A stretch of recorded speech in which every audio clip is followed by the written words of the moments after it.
Les portails que nous créons tous. Les portails paranormaux. Partie numéro 3. Bonjour à nouveau, je suis Maryse Varou. Au cours des premiers jours de décembre 2022, des agents Ashmalim et Shinonim, forces spéciales taïgésiennes masculines et féminines, de la reine à l'Énime, qui étaient à la surface de la Terre à ce moment-là, ont signalé qu'ils avaient observé une certaine rue dans une ville et plus précisément un certain segment de seulement 50 mètres de long de cette rue. Il s'agit d'une rue de banlieue bien pavée, au trafic relativement faible, rectiligne et à double sens, avec un taux d'accidents inhabituellement élevé et constant. Au moins 3 de ces accidents ont été mortels, dont 2 ont eu lieu à peu de temps d'intervalle. Et à une autre occasion, un homme a été renversé par un camion de livraison de boissons rafraîchissantes alors qu'il faisait lentement marche arrière en plein jour, laissant le jeune homme infirme et en fauteuil roulant à vie. Il y a également un nombre inhabituellement élevé et constant d'accidents et de collisions impliquant des motos, y compris des motos de police à 3 reprises. Mais ce qui est curieux, c'est que la plupart de ces accidents se produisent simplement contre la chaussée et non contre quoi que ce soit d'autre. Les motocyclistes perdent le contrôle et finissent par s'écraser sur le sol sans aucune raison apparente, blâmant parfois l'état de la chaussée qui est très lisse et glissante lorsqu'elle est mouillée. Mais ces accidents se produisent également lorsqu'il fait sec, en plein jour et toujours sur le même tronçon. En plus des accidents de moto, de nombreux accidents de voitures se produisent également sur ce même segment de la rue. Pas moins de 5 fois, des voitures ont percuté des voitures en stationnement, 2 fois contre un même camion en stationnement, l'endommageant gravement la deuxième fois, et il y a eu d'innombrables autres accidents de la circulation impliquant des véhicules en mouvement de toutes sortes, tout cela se produisant sur ce même tronçon de 50 mètres de la rue. À première vue, tout le monde penserait que tout cela se produit en raison de facteurs de risque normaux. Mais ce segment est à peu près le même que n'importe quel autre segment de cette rue, qui est elle-même à peu près identique à toutes les autres rues de ce quartier. Et comme cela a été observé, du fait qu'il s'agit d'une ligne droite, la visibilité y est très bonne. En effet, les conducteurs et les piétons peuvent voir les véhicules qui s'approchent à une distance allant jusqu'à 200 mètres dans n'importe quelle direction à partir du centre de ce segment problématique de 50 mètres. Et les véhicules ne sont garés que d'un seul côté de la rue. Il n'y a pas de raison physique évidente pour lesquelles des accidents s'y produisent. Au contraire, toute la zone devrait être statistiquement sûre. Quelques mois auparavant, une étrange rafale de vent a été signalée dans la même ville qui n'est pas connue pour avoir des vents particulièrement forts. Je fais référence à une rafale isolée qui a balayé certains quartiers de cette même ville, détruisant diverses choses, publicités, panneaux d'affichage et abattant des arbres. Vous pouviez suivre sa trajectoire de destruction juste en regardant les dégâts qu'elle avait causés. Une nuit, elle a traversé la ville et a déraciné un arbre costaud juste avant ou au niveau de ce segment particulier de 50 mètres de la rue que j'ai mentionné plus tôt, et elle a disparu. Le dernier dégât que cette rafale de vent a causé était cet arbre qui est tombé devant la porte de sortie d'une maison juste avant que les propriétaires ne doivent sortir leur véhicule pour aller résoudre une situation très grave qu'ils avaient à ce moment précis. Cet arbre a également fait tomber dans sa chute des câbles téléphoniques et électriques. Comme si la rafale de vent avait fait tomber cet arbre exprès pour empêcher ces gens qui vivent dans ce segment de 50 mètres de long d'essayer de résoudre leurs problèmes graves. En considérant tout cela dans son ensemble et en ne voyant pas seulement que des incidents isolés, Al-Enim et son équipage sur le vaisseau Toleka ont décidé que tout cela n'était pas normal. Et ils ont envoyé un drone sphérique de 110 cm de diamètre pour se rendre sur place et recueillir des informations en utilisant ces capteurs avancés. Le drone a survolé toute la zone en cartographiant toute sa carte de fréquence, les fluctuations et les variations d'énergie, pour ensuite procéder à l'étude minutieuse de ce segment de rue de 50 mètres de long en détectant toute l'énergie subtile, sa dynamique et ses variations de fréquence. Ce que le drone a découvert nous a mis la chair de poule. Il y a un énorme portail invisible pile dans ce segment de 50 mètres qui crée une chute dans la fréquence.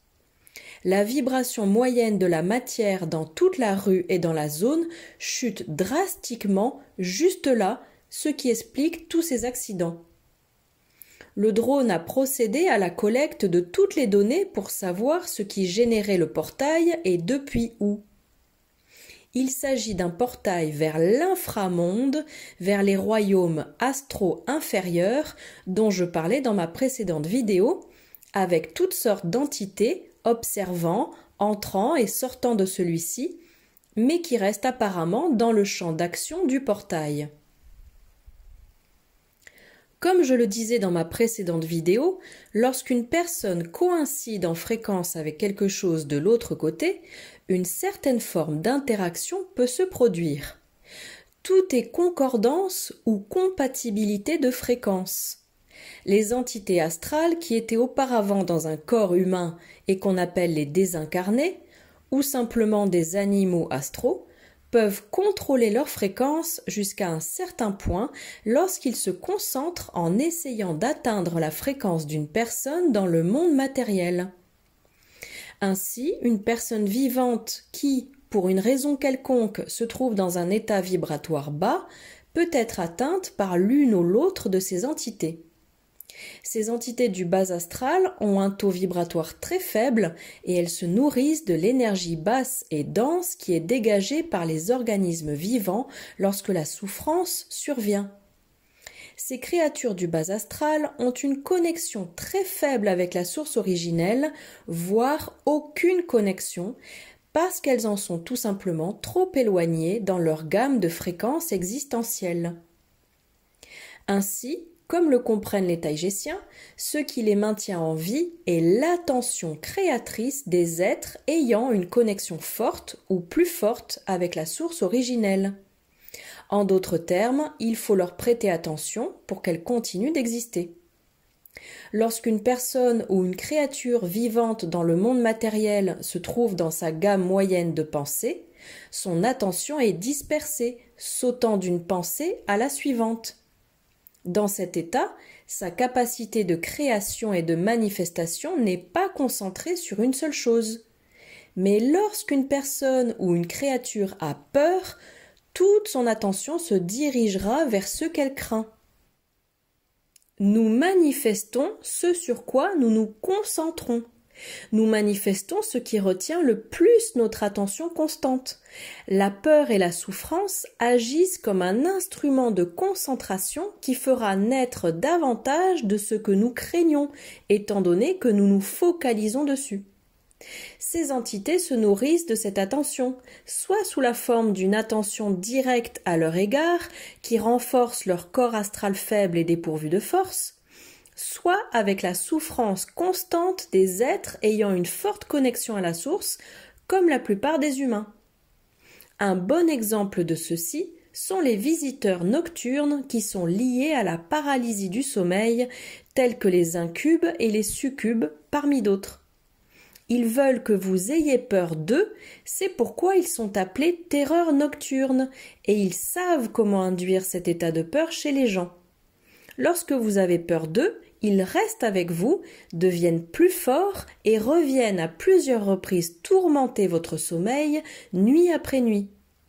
Mais si vous les affrontez sans peur et que vous vous connectez en conscience à la source originelle avec vos pensées, en ressentant et en pensant à des émotions d'amour et en imaginant que vous êtes recouvert d'une boule de lumière jaune à haute fréquence, ces entités ne reviendront plus vous déranger. Vous devenez inutile pour eux puisque vous ne dégagez plus aucune de cette attention axée sur la peur dont ils ont besoin et dont ils ont envie. Alors ils iront déranger quelqu'un d'autre, comme je l'ai déjà dit, quelqu'un qui maintient un état vibratoire plus bas. Pour en revenir à ce segment problématique de 50 mètres de long dans cette rue de la ville, ce que les taïgésiens ont conclu, c'est que ces entités causent tous ces accidents. Pour cela, ces entités se connectent et interfèrent avec des personnes vivantes qui maintiennent un état vibratoire suffisamment bas, les rendant compatibles avec elles et avec leurs besoins. Mais ce sont les gens eux-mêmes qui créent tout cela, donnant à ces entités leur attention sans le vouloir ou même inconsciemment. Et c'est ainsi que ce segment est devenu une sorte de piège éthérique pour ceux qui le traversent.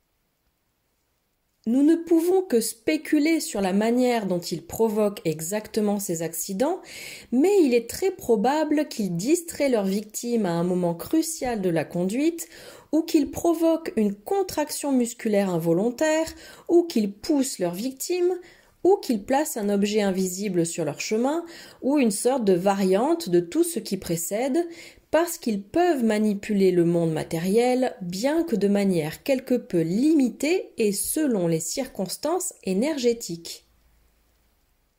Prenons l'exemple suivant. Un homme roulait à vélo sur le trottoir juste au niveau de la partie problématique de la rue.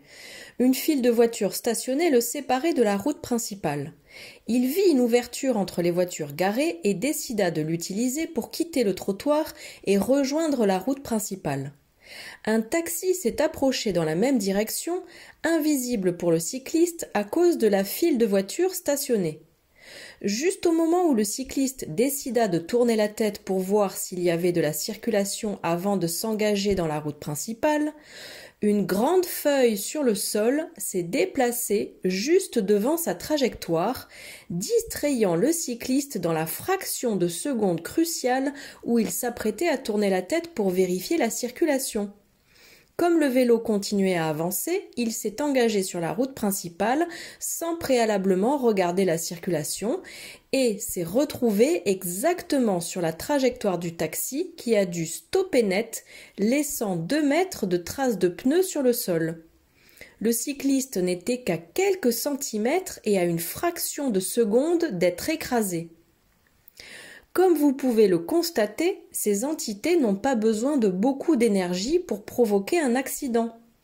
Tout ce dont elles avaient besoin était de déplacer une seule feuille sur le sol au moment précis et exact pour provoquer une distraction. Mais pourquoi étaient-elles là à cet endroit précis ? Les taïgésiens avec le drone ont continué d'explorer la zone, analysant toute la carte des fréquences. Ils trouvèrent rapidement une autre forte chute de fréquence juste dans la maison qui se trouve exactement au milieu de ce segment de 50 mètres, à l'intérieur de la maison et incluant toute sa surface. Cette chute de fréquence s'écoule ou se déplace hors de la façade de cette maison, alimentant le portail et abaissant la fréquence de tout le segment de la rue. Il a été découvert que la maison est habitée par une famille très nombreuse et problématique qui maintient des valeurs extrêmement matricielles. Selon les voisins, ces personnes nourrissent de forts sentiments de jalousie et de malveillance à leur égard et ils ont tous eu des problèmes et des désaccords constants avec eux, en particulier avec la mère et son plus jeune fils, un voyou. Ils ont aussi un très fort complexe de supériorité basé sur leur militantisme dans une église locale, comme cela a été rapporté. Et qui sait ce qui se passe d'autre à l'intérieur de cette maison ? En observant la dynamique énergétique de toute la zone et en analysant toutes les données scientifiques, les taïgésiens sont arrivés à la conclusion que le portail est alimenté et maintenu ouvert par la basse fréquence générée par cette famille particulière. Fait intéressant, la fréquence des familles qui vivent dans les 2 maisons de chaque côté de ces personnes problématiques maintiennent une fréquence élevée d'un côté et une fréquence très élevée de l'autre, créant deux grands pics de haute fréquence juste à côté de la grande fosse de basse fréquence de la maison problématique. Les limites de la zone de basse fréquence de la maison négative sont les limites physiques des maisons vibrant haut, ce qui signifie que les murs qui la séparent des maisons adjacentes à haute fréquence seraient les limites de son influence. Les dynamiques éthériques et énergétiques ne se soucient pas des murs. Les murs ne peuvent pas les contenir, mais ils agissent comme une barrière mentale ou psychologique pour les personnes qui vivent à l'intérieur. L'idée dans l'esprit des personnes qui y vivent est ce qui définit les limites de la zone considérée comme la leur, et cela définit également la fréquence à l'intérieur de cette zone. La fréquence d'une maison est la fréquence de ses habitants. Et ces limites sont aussi les limites des croyances de ses habitants.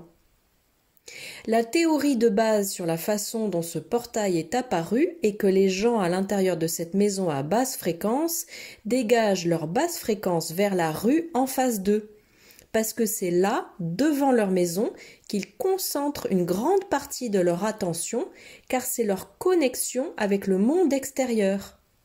Et à partir de là, les entités du bas astral utilisent ce point de basse fréquence de la rue pour se nourrir, comme n'importe quel être opportuniste le ferait.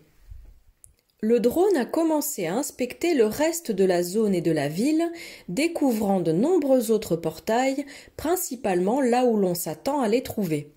Par exemple, sur et à l'intérieur de bâtiments gouvernementaux, d'hôpitaux et de commissariats de police. Nous avons également étudié un autre phénomène qui se produit partout dans le monde. Nous avons remarqué qu'aux intersections de routes, la fréquence moyenne d'une zone était considérablement réduite, mais pas de manière stable. Lorsqu'il n'y a pas de circulation, la fréquence au milieu d'un carrefour n'est que légèrement inférieure à la moyenne. Mais lorsqu'un véhicule s'approche pour traverser l'intersection, la fréquence chute clairement et encore plus lorsque plusieurs véhicules passent en négociant qui doit traverser en premier, comme cela se passe dans n'importe quelle autre simple intersection n'importe où sur Terre. Et la fréquence de l'intersection baisse aussi avec les véhicules qui passent dans la zone sans problème, juste en passant naturellement. Les taïgésiens ont conclu que la simple répétition de la petite quantité de stress que les conducteurs et les passagers ressentent en passant par l'intersection, en raison de leur prudence normale au volant, est suffisante pour accumuler un effet de diminution de fréquence à cet endroit même. Tous ces conducteurs qui, les uns après les autres, prennent des précautions, envoie continuellement la manifestation d'un message d'impulsion de stress au champ de fréquence de la zone. Et au final, cela crée un harmonique de fréquence qui abaisse la fréquence de l'intersection. Cette dynamique énergétique se produit non seulement à chaque intersection, mais aussi à chaque endroit qui a un effet continu de stress sur les personnes qui se trouvent dans cette zone ou qui la traversent. Cela explique la faible fréquence des zones où la souffrance s'accumule, comme les prisons et les hôpitaux, qui sont des exemples extrêmes, mais cet effet se produit partout. La bonne nouvelle est que cet effet se produit également dans les endroits positifs à haute fréquence, qui font constamment que les gens se sentent bien. Cet effet démontre et illustre clairement comment se forme la fréquence de base non seulement d'une zone entière, mais aussi d'une planète entière et au-delà, créant ainsi la fréquence moyenne planétaire comme résultat. Mais même à l'intérieur de la planète, dans une zone de basse fréquence, nous pouvons trouver des bulles de haute fréquence créées par leurs habitants, de petites oasis de joie où un monde personnel est en train d'évoluer. Ces bulles finissent par affecter et augmenter la fréquence de toute la zone dans laquelle elles se trouvent. Et encore plus lorsque les personnes qui les créent sont fortes et fidèles à leurs convictions de haute fréquence et qu'elles sont fidèles à elles-mêmes, ne laissant pas le monde extérieur les affecter. De la même manière que quelqu'un peut être compatible avec des entités maléfiques, une personne peut développer une bulle personnelle de haute fréquence qui non seulement la protège contre les êtres maléfiques et les mauvais événements, mais qui la rend aussi compatible avec des personnes plus agréables, avec des bons événements et finalement avec des êtres de lumière et des guides spirituels. Les êtres astraux peuvent créer des événements comme un accident en utilisant des méthodes subtiles comme déplacer une feuille à un moment suffisamment précis pour distraire une personne dans la fraction de seconde exacte pendant laquelle son attention était nécessaire pour éviter cet horrible accident. Alors surveillez toujours votre fréquence et vos pensées, car elles finissent par dicter votre journée et au final, elles dicteront votre destin. Je sais que de mauvaises choses arrivent à tout le monde et qu'il est impossible de toujours passer une bonne journée. Il ne s'agit pas d'être capable d'éviter toutes les mauvaises choses, car elles arriveront quoi que nous fassions. L'important est de savoir comment vous les laissez vous affecter. Vous serez jeté à terre de nombreuses fois au cours de votre vie, mais ce qui compte, c'est ce que vous faites pour vous relever. Il n'y a rien de plus puissant qu'une personne qui est tombée et a touché le fond dans sa vie et qui est maintenant dans un processus où elle se reconstruit elle-même. Soyez résilient. Personne ne peut vous toucher en étant ainsi, que ce soit astralement ou physiquement. Vous avez le contrôle de votre fréquence et de votre destin. Soyez dans la sagesse, soyez prudent. Et surtout, soyez heureux. Avec beaucoup d'amour. Maryse Varou.